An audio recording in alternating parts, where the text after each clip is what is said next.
السلام علیکم، میں امداد سمرو۔ آئینی بحران پیدا ہو گیا اور اس بار پھر آئینی بحران سپریم کورٹ کے لیے پیدا ہوا ہے۔ سپریم کورٹ ایک مسئلے کے حل کے لیے بیٹھی تھی، خود مسئلے کا شکار ہو گئی ہے۔ سوال تھا فوجی عدالتوں کے متعلق کہ فوجی عدالتیں غیر آئینی ہیں یا آئینی۔ جواب آیا ہے کہ پہلے اس سوال کا جواب ڈھونڈا جائے کہ جو سپریم کورٹ بیٹھی ہوئی ہے وہ سپریم کورٹ ہے بھی یا نہیں، یعنی سپریم کورٹ جو فوجی عدالتوں کے لیے سماعت کر رہی ہے، فوجی عدالتوں کے خلاف پٹیشن سن رہی ہے، وہ سپریم کورٹ جائز ہے یا ناجائز، وہ آئین کے تحت کام کر رہی ہے یا نہیں، وہ آئینی ہے یا غیر آئینی۔ یہ سوال کسی اور نے نہیں اٹھایا، یہ سوال نامزد چیف جسٹس قاضی فائز عیسیٰ نے اٹھایا، اور اس سوال کے بعد بینچ ٹوٹ گیا۔ دو جج صاحبان نے بینچ میں بیٹھنے سے انکار کر دیا، ریکیوز نہیں کیا، انہوں نے بینچ کو تسلیم کرنے سے انکار کر دیا۔ انہوں نے کہا یہ بینچ بن ہی نہیں سکتا، یہ بینچ ہے ہی نہیں، یہ عدالت ہے ہی نہیں۔ جسٹس قاضی فائز عیسیٰ اور ان کے بعد سینئر موسٹ جج جسٹس سردار طارق مسعود، بینچ ٹوٹنے کے بعد پھر 7 رکنی بینچ نے معاملے کی سماعت کی ہے۔ عمران خان صاحب کی پٹیشن، اعزاز احسن کی پٹیشن، جسٹس جواد خواجہ صاحب کی پٹیشن، چیف جسٹس صاحب نے سربراہی کی ہے۔ تو اب باقی جو معاملہ چلا ہے عدالت میں، وہ تو ظاہر ہے جب بینچ ٹوٹ گیا تو کچھ گھنٹوں کے بعد نئے بینچ نے کام شروع کیا۔ ایک ڈیڑھ گھنٹے کے بعد پونے 2 بجے نیا بینچ بیٹھا 7 رکنی چیف جسٹس کی سربراہی میں، اور اس بینچ میں پھر لطیف کھوسہ نے، اعزاز احسن کے وکیل، انہوں نے سلمان اکرم راجہ صاحب نے دلائل دیے اور ان سے جج صاحبان نے سوال و جواب کیے۔ تو سوال و جواب اور وہ جو دلائل تو یہ تھے کہ جی یہ تو فوجی عدالتیں غیر آئینی ہیں، غیر قانونی ہیں، یہ سویلین کا ٹرائل نہیں کر سکتی۔ تو اس پر کئی سوال جج صاحبان نے جو کیے، ان میں ایک سوال بڑا دلچسپ تھا، اس پہ میں بعد میں آتا ہوں۔ وہ یہ تھا کہ جی انسانی حقوق کا آپ کو پہلے خیال کیوں نہیں آیا، بلکہ بعد میں کیوں آتے، پہلے اس پر بات کر لیتے۔ پھر وہ جو سوال اٹھا ہے کہ سپریم کورٹ ہے بھی یا نہیں، اور پھر اس سپریم کورٹ نے مارچ کے بعد سے جتنے بینچز بنے ہیں، جتنے فیصلے ہوئے ہیں، ان فیصلوں کی حیثیت کیا ہوگی؟ کیا ستمبر کے بعد وہ فیصلے رہیں گے یا وہ فیصلے کالعدم قرار دیے جائیں گے؟ یہ سب سے بڑا سوال ہے نا۔ تو جو سوال اٹھایا گیا، میرا خیال جیسے یہ افریدی صاحب نے سوال اٹھایا جو میں نے میڈیا رپورٹ میں پڑھا ہے، وہ یہ کہ جی یہ ٹھیک ہے، مطلب آپ کہتے ہیں جی غیر آئینی ہے اور انسانی حقوق کا مسئلہ ہے، تو پہلے آپ کہاں تھے؟ تو انہوں نے پتہ نہیں، یہی افریدی صاحب نے پتہ نہیں کس حوالے سے سوال کیا تھا، کیونکہ انسانی حقوق کے معاملات تو پاکستان میں بہت عرصے سے دگرگوں ہیں، کوئی اچھے نہیں چل رہے۔ لیکن میرے ذہن میں جو سوال اٹھا وہ یہ تھا کل سے، وہ یہ کہ یہ جو پٹیشنر ہیں جو انسانی حقوق کی بنیاد پر چلے گئے ہیں سپریم کورٹ میں، انسانی حقوق کی پامالی کے کئی طریقے ہوتے ہیں۔ لازمی نہیں ہے کہ انسانی حقوق کی پامالی فوجی عدالتوں کے ذریعے ہو، انسانی حقوق کی پامالی پاکستان کی عدالتیں خود کرتی رہی ہیں۔ عمران خان صاحب کے دور حکومت میں انسانی حقوق تسلیم ہی نہیں کیا جاتا تھا۔ عمران خان صاحب جو شخص یہ کہتے تھے کہ جناب یہ خونی لبرلز، موم بتی مافیا، یہ آ جاتے انسانی حقوق کی بات کرنے، اور پھر خان صاحب جو ہیں وہ خواتین کے ساتھ ریپ کے جو ہے وہ کو ڈیفینڈ کرتے تھے۔ کس طرح ڈیفینڈ کرتے تھے کہ جی چھوٹے چھوٹے کپڑے پہن کر اگر خواتین نکلیں گی گھروں سے تو پھر مرد روبوٹ تو نہیں ہے، وہ تو ریپ کریں گے۔ چھوٹی بچیاں 2 3 4 5 6 سال کی بچیوں کے ریپ کا ذمہ دار عمران خان صاحب ان بچیوں کو قرار دیتے تھے۔ تو پھر میرے ذہن میں یہ آیا کہ یار اس وقت یہ انسانی حقوق کے علم بردار کدھر تھے کہ جب علی وزیر 3 سال جیل میں تھے، ان کی ضمانتیں نہیں ہوا کرتی تھی، چلے علی وزیر کو چھوڑ دیتے، وہ کسی اور کے مجرم ہوں گے۔ یہ جو 3 سال تک سیاسی قیدیوں کو ضمانتیں نہیں دی جاتی تھیں، ملاقاتیں بند ہوتی تھیں، رانا ثناءاللہ کے اوپر ہیروئن کا مقدمہ درج کر کے 6x6 کی کھولی میں ان کو رکھا گیا تھا، آصف زرداری کو علاج کے لیے اسپتال داخل نہیں کیا جاتا تھا، نواز شریف صاحب مرتے اگر اپنا آئے تھے ادھر سروس ہاسپٹل، شہباز شریف صاحب بغیر کسی سزا کے 2 سال قید، خورشید شاہ 2.5 سال جیل میں، حمزہ شہباز جیل میں، یہ سارے، شاہد خاقان عباسی، احسن اقبال، مطلب ایک سابق صدر، سابق وزیر اعظم، مریم نواز، فریال تالپور، سارے جیلوں میں تھے۔ تو تب یہ وکیل اس طرح اٹھ کر اچھل کر کیوں نہیں گئے تھے کہ جی یہ کیا ہو رہا ہے ملک میں؟ تب کسی نے جا کر وہ نا سپریم کورٹ چیف جسٹس صاحب نے کہا تھا کہ جی ہمارے دروازے پر آئین دستک دے رہا ہے، تب دستک کیوں نہیں دیا تھا؟ اب میں آتا ہوں جو سماعت کے آغاز پر ہوا، بڑا دلچسپ۔ جسٹس قاضی فائز صاحب جیسے ہی بینچ بیٹھا، 9 رکنی بینچ، تو اس میں اچھا ایک اور سوال اٹھا، یہی آفریدی صاحب نے بڑا امپورٹنٹ سوال اٹھایا۔ انہوں نے کہا کہ جی یہ جو 9 رکنی بینچ آپ نے بنایا ہے، اگر ہم فیصلہ کر لیں تو اس فیصلے کی اپیل کون سنے گا؟ ظاہر ہے پھر فل کورٹ سنے گا، تو فل کورٹ میں 9 اور پیچھے میرا خیال ہے باقی ہوں گے 6، تو پھر 9 تو اپنا فیصلہ دے دیں گے نا اگر 9 کی میجورٹی کا فیصلہ آتا ہے۔ تو مطلب عجیب و غریب قسم کی کمپوزیشن اور صورتحال ہے، لیکن ظاہر ہے فوجی عدالتوں کے اگینسٹ جو بینچ بیٹھا ہے وہ میں نے آپ کو کل بتا دیا تھا کہ کس طرح جسٹس قاضی فائز صاحب اور سردار طارق مسعود صاحب کو شامل کیا گیا تھا، کس ارادے کس نیت سے شامل کیا گیا تھا، اور پٹیشنر کی فرمائش کیا بلکہ پٹیشنر کی کیا ہوتی ہے مشورے پر یہ کیا گیا تھا۔ تو بہرحال میں آپ کو نا یہ خبر پڑھ رہا ہوں تاکہ وہ کوئی 19-20 ہو تو جن کی خبر ہے وہ اس کے ذمہ دار ہیں جیو کی جو اپنا قیوم صدیقی صاحب، ایکیوس لائیو والے، اور پھر وہ مریم نواز خان صاحبہ، بہت کمال رپورٹنگ کرتے ہیں سارے۔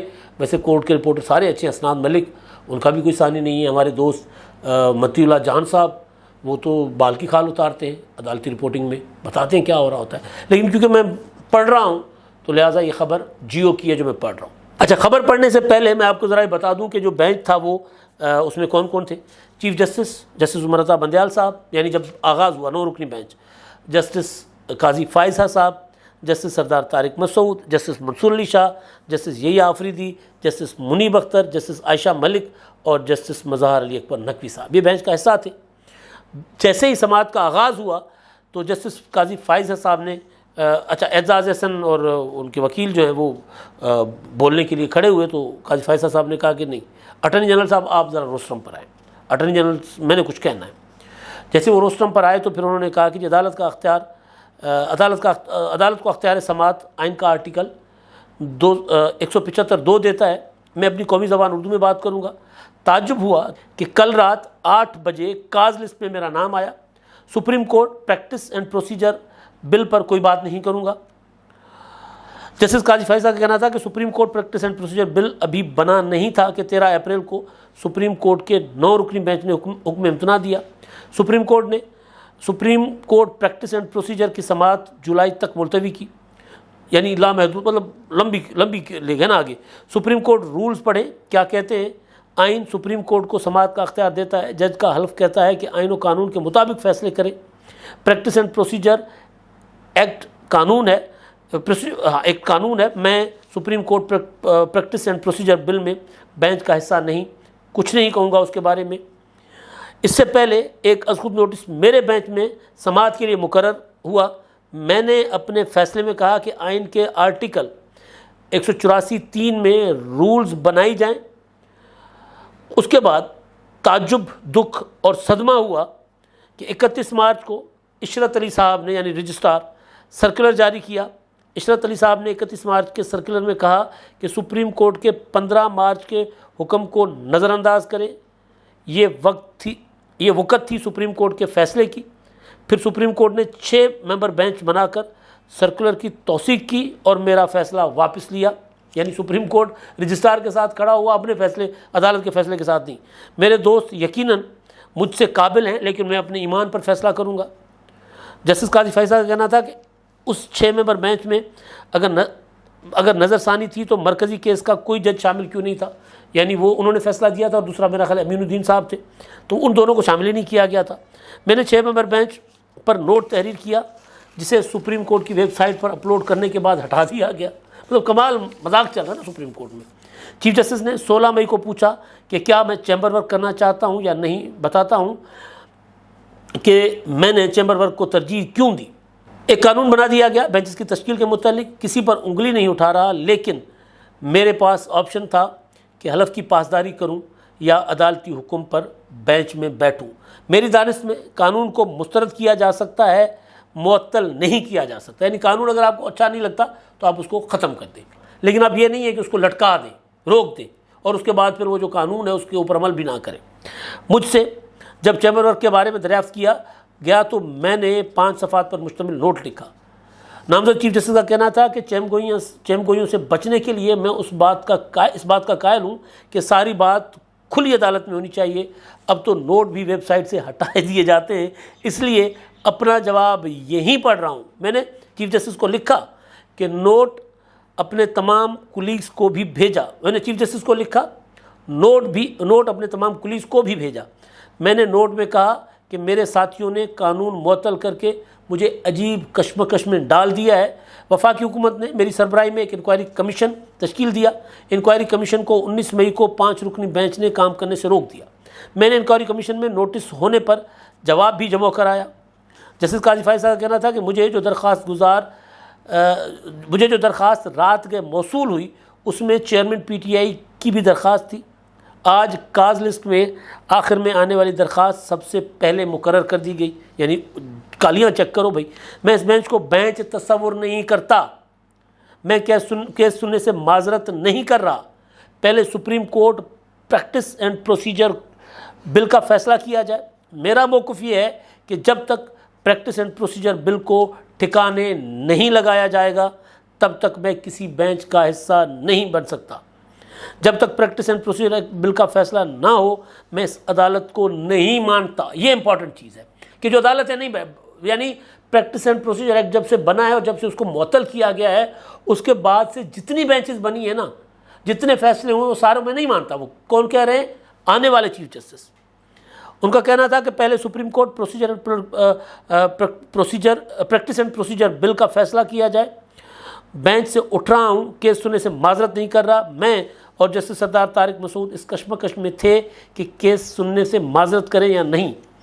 سب سے معذرت چاہتا ہوں، میں بینچ سے اٹھ رہا ہوں، کیس سننے سے معذرت نہیں کر رہا۔ جب تک supreme court practice and procedure bill کا فیصلہ نہ ہو میں اس عدالت کو نہیں مانتا۔ طارق مسعود صاحب کہتے ہیں کہ میں بھی جسٹس قاضی فائز صاحب سے اتفاق کرتا ہوں۔ اس وقت ہم 9 ججز ہیں اور ہم فیصلہ کر دیتے ہیں تو اس کیس میں اپیل پر فیصلہ کون کرے گا؟ جب تک ان قوانین کا فیصلہ نہیں ہوتا تب تک ہم بینچ میں نہیں بیٹھ سکتے۔ اعجاز حسن کے وکیل نے ترلے شرلے کیے۔ اعجاز حسن نے کہا کہ جناب بیٹھ جائیں، دیکھیں میں آپ کا بڑا بھائی ہوں، میں آپ کو کہتا ہوں آپ بیٹھ جائیں، اپنے گھر کی خاطر بیٹھ جائیں، ہمارا گھر ہے۔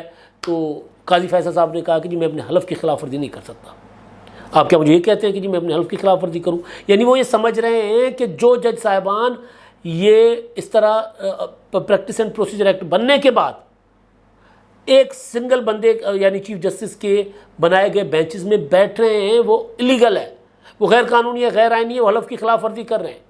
اعجاز حسن نے کہا دیکھیں جی میں مانتا ہوں، میں آپ سے اتفاق کرتا ہوں، لیکن اپنے گھر کی خاطر بیٹھ جائیں۔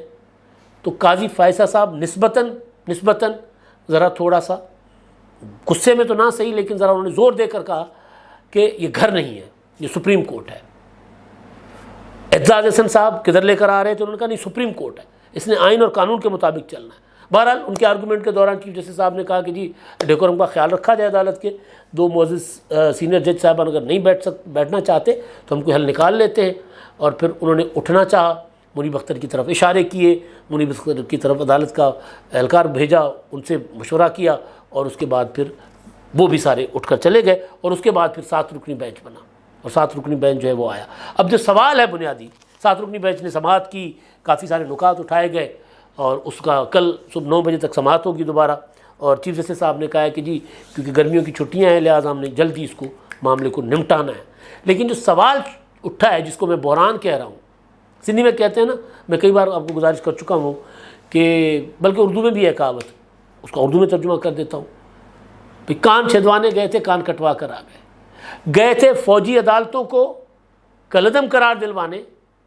سوال اٹھا کہ کیا یہ عدالت قانونی ہے؟ فوجی عدالتوں کو تو بعد میں سنے گا نا کوئی، فوجی عدالتوں کو تو وہ عدالت سنے گی جو قانونی ہوگی، جو آئینی ہوگی۔ جو عدالت خود آئینی اور قانونی نہیں ہے وہ فوجی عدالتوں کا میٹر کیسے سن سکتی ہے؟ وہ کیسے فوجی عدالتوں کو کالعدم قرار دے سکتی ہے؟ یہ سوال اٹھا۔ صرف معاملہ پھر یہ نہیں ہے، پھر پنجاب اب جب ظاہر قاضی فائصہ صاحب نامزد ہو گئے چیف جسٹس، 16 ستمبر کے بعد وہ بیٹھ جائیں گے 17 ستمبر کو چیف جسٹس کے طور پر، تو پھر وہ جو قانون بنا ہے اپریل سے لے کے ہم شروع ہو جاتے ہیں پھر مارچ اپریل سے، کیونکہ 30 مارچ کو تو انہوں نے قاضی فیصلہ صاحب نے فیصلہ دیا تھا نا، جو جس کو رجسٹرار عشرت نے سرکولر جاری کر کے جس فیصلے پر عمل درآمد روکنے کا کہہ دیا تھا، پھر 5 رکنی بینچ نے پھر وہ سرکولر کو جو ہے وہ فیصلہ بنا دیا تھا. تو اس وقت کہا گیا تھا کہ اب 184 کے تحت بینچز کا اور ازخود نوٹس کیس کا وہ 3 رکنی ججز کی کمیٹی بنے، وہ فیصلہ کرے کہ ازخود نوٹس بنتا ہے نہیں بنتا، بینچ میں کون کون شامل ہوں گے. تو اس وقت سے اب تک جتنے بھی معاملات سامنے آئے، چاہے پھر وہ ازخود نوٹس کیس تھا پنجاب کا جس کے لیے پھر انتخابات کی تاریخ کا اعلان بھی ہو گیا تھا، چاہے پھر وہ معاملہ جو ہے وہ اپنا پریکٹس اینڈ پروسیجر ایکٹ کو معطل کرنے والا جو 8 رکنی بینچ تھا، چاہے پھر ریویو ایکٹ کی سماعت کرنے والا بینچ ہے، چاہے عمران خان صاحب کی گرفتاریوں کی یا عمران خان صاحب کو ضمانتیں دینے والا سپریم کورٹ کا جو مئی میں بینچ بنا تھا 9 مئی کو کے بعد وہ، یا پھر آڈیو لیکس کے اوپر بننے والا بینچ، وہ یہ سارے کے سارے اور ان کے فیصلے اور ان کی پروسیڈنگ اور اس دوران جتنے بینچز بنے ہیں، کیونکہ صرف 184 کے تحت ازخود نوٹس کیس کا معاملہ نہیں بلکہ پھر بینچ بنانے کا اختیار جو ہے وہ بھی چیف جسٹس اکیلے استعمال نہیں کر سکتے تھے. تو پھر جتنے بینچز بنے اور جتنے فیصلے ہوئے ہیں وہ فیصلے 17 ستمبر کے بعد آنے والے چیف جسٹس اڑا دیں گے، یا پھر یہ جتنی سپریم کورٹ چلی ہے اس سارے پروسیجر کو اس کے بعد وہ الیگل قرار دے دیں گے، غیر آئینی غیر قانونی قرار دے دیں گے. فوجی عدالتوں کا معاملہ تو بھی بہت آگے جانا ہے، سوال کچھ اور ہی اٹھا ہے اس پر. اب تک کے لیے اتنا ہی. اللہ حافظ.